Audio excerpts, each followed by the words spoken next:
Okay, this is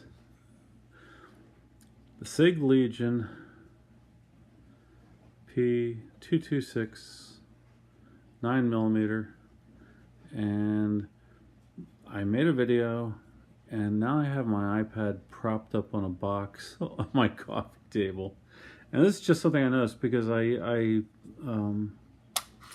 received 2 magazines in the mail today as I was making the video, and that is the Made in the USA magazine that SIG came in. That's not secured. Now it is, but it's empty. Pistol's empty, so I can show that a little bit better too. But when this is full, it does not go in there that easily. And that might look like it's in, but it's not. So, but I don't be loading full magazines and people freaking out. So these are the Mec-Gar magazines that came today in the mail, and I complained, oh look, it's my wife. Look, there's a gap. But the nice thing is, that just goes right in. And there's no question about that. There's no gap at all. And supposedly these are, the Made in the USA magazines are Checkmates. And that might look tight. I don't see any air there, but that's not in. Yeah, slap that in. And especially with rounds in the magazine. So let's do some of the internals that I couldn't do with just one hand. I'm using the TW25 grease. This is the 226 Legion, and I had mentioned the short reset trigger that it has in it, and what we're replacing here is the sear.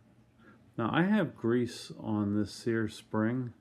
See if I can get that more into focus.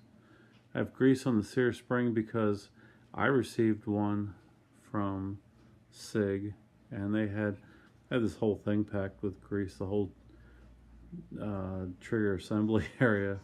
It's a little bit too much, and so I'll show that. I'm looking through the iPad. Hang on, folks. Okay. And it's again. Do you know roughly, so I don't have to tell John, how Reset. much John makes in a year? 70. 70,000? Yeah. My wife's asking me insurance questions, underwriting questions. Okay, so that's the 229, and I mentioned the slightly more aggressive grips, poke grips. And my wife does insurance services in English and Spanish, so if you hear Spanish, that's why. Okay, this is the 229 with the short reset trigger kit. It's not the trigger stays the same. So let's just take that down. And I think I paid $50 for these. And basically, what we're replacing is, shed some light on this, the sear. I'll just keep a flashlight. There's a little leg. Let me find the lens. Bear with me, folks. You're not going to be able to see it anyway. on the sear, yeah, it's so far back. There's a little leg that comes out of one side of the sear, and so we replace the sear, and also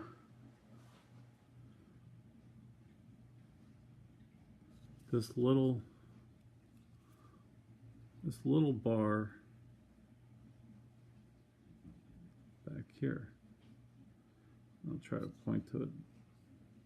I'm looking for my finger through the lens. This little bar right here, it comes out further, and it is definitely much bigger on the non-short reset trigger gun. And that's it. You just push, there's a little pin. You push it right out. The sear spring will come out. You pull the sear spring out, drop the sear out, push the new one back up in there, put that little plate, this little piece. If I can find it, it's this little tiny piece. The little piece that just juts out in front of the rail. And that's it. That's like a 5-minute operation. I did that on both of my 229s. And is it essential? Nope. Is it nice to have? Yeah, sure. I love it.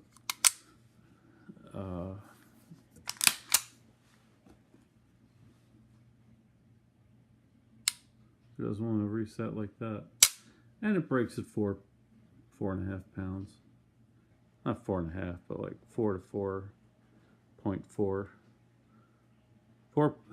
4 pounds, 4 ounces, which is what it's supposed to break at.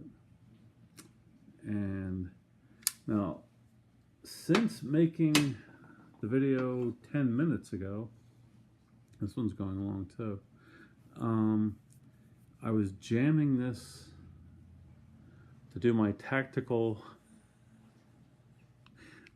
slide manipulation against an oak staircase post, and people say, oh, the finish is fragile on the Legion, and since I jammed it up against a piece of oak a few times, I was wondering, are there any scratches? And as you can see, no, there aren't any scratches. It's just grease. I keep them well lubed. And that's it. Love it. The flat trigger, people say, oh, it's like a 1911 trigger. It's not, because a 1911 trigger pulls straight back. This pivots from the top. So no, it is not a 1911 trigger, but it's 1911-ish in the sense that it's short. That's all the reset there is. There's not much movement, but like I said, a 1911 trigger comes straight back. The trigger bar would extend on either side of it. There wouldn't be this space here on a 1911, and it would extend straight back to the sear on either side. 1911 trigger and trigger bar. You don't separate them. You don't separate a 1911 trigger and the trigger bar. On this pistol, the trigger is separate from the trigger bar. 1911, it's a U shape, and the trigger and the trigger bar are connected. They come straight back to the sear. And that's it. I forgot to mention, we went to the range and the owner said, no more guns in the bathroom. This was Saturday. And I said, well, how come no more guns in the bathroom? And he said, no more guns in the bathroom. And he's kind of a funny guy. He wasn't laughing that day, but I said, seriously, how come no more guns in the bathroom? Because that's where I wipe my pistols down, get any carbon off, because I actually do carry these. And he pulled his cell phone out, and he had a picture of blood all over the bathroom and all over the carpet outside the bathroom. Guy had come in and rented a 1911 45 ACP and proceeded to blow his brains out. And police came by, they collected the body, and the police don't clean up. You have to clean up. Another reason why you don't want to have to shoot somebody. I carry every day religiously. I carry, and I don't mean like when I'm going out. I carry every day. I wake up, I get dressed, and this is going in a shoulder holster now. Summertime, it goes in a waistband holster, and whatever gun I'm carrying, and I wear it until I go to bed, and then it comes out of whatever holster it's in. And right now, since I have so many SIGs, this has become my dedicated, I don't use it on a nightstand. I don't want a gun on a nightstand. I keep it underneath my bed, just within reach of my arm, because I have long arms. So you can see I have the iPad up on a box. So this is just dedicated to that purpose. And alongside that, I keep, where's the lens? It's a Bushnell, but man, this thing is bright. And I've got a strobe, and I check them before I go to bed at night. The rail lights checked, the flashlights checked, and that's that.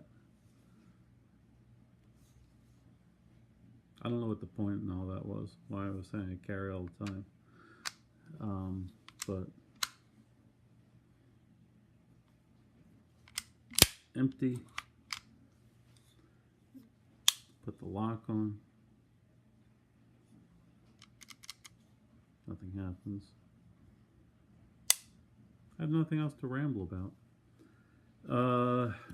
The sights. These sights don't show up as well on the camera as they do in person. I don't want anything in the back. Those two little green dots are plenty. But the orange, where's the lens? The orange shows up better than the green. It's a larger dot, but these both work equally well. And I didn't have to spend $145 on additional sights. So, yeah, just something I thought I'd point out. If I can remember what I was pointing out, I'll be amazed. I have to get going. It's getting late in the day. I have things I do. So, there you go. Oh yeah, it was the magazines.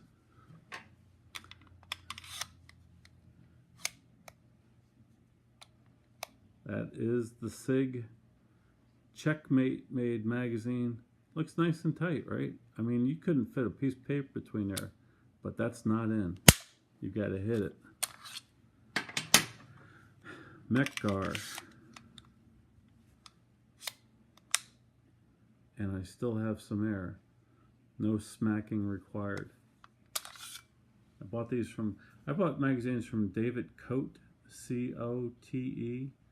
He's down in Florida. I've spoken to him a few times. He's a great guy. The prices are great. So you can just Google up David Cote, and he has just about every magazine made in the world on his website.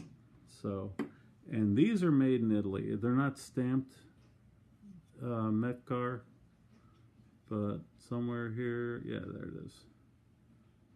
They're stamped made in Italy. So if there are any other Italian magazine makers in Italy. Maybe it's one of those, but I'll tell you what, it fits great. So, take care.